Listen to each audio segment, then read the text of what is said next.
yang memang rasa semua huruf dalam Quran dia susah nak sebut. Langkah pertama yang tuan-puan kena buat adalah belajar sebut huruf. Bukan belajar taranum dulu, bukan belajar mat-mat sifat panjang pendek. Belum. Tapi tempat keluar huruf dengan sifat tuan-puan kena belajar dulu. Contoh, kalau ayat hari ini tuan-puan, cuba tengok. Fasharibuna alaihi minal hamim. Okey, cuba tengok. Fasharibu. Kat mana tempat keluar huruf fa? Famali'u fasharibu.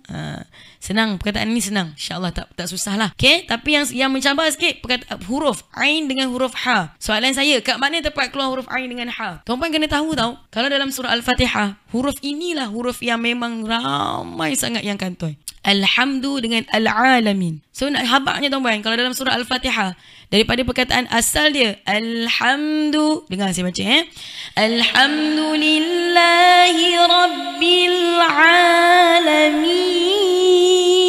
Alamin. Itu dia. Alhamdulillahi Rabbil Alamin. Alhamdu tu, kalau asalnya tuan-puan, dia adalah huruf Ha pedas yang tiba-tiba kita tertukar jadi huruf Ha bulat. Ni yang ada masalah tukar-tukar huruf ni. Tuan-puan kena belajar. Jangan biarkan kesalahan ini berterusan. Adanya huruf Ha pedas dengan Ain. Tuan-puan suka video ni? Tekan like dah.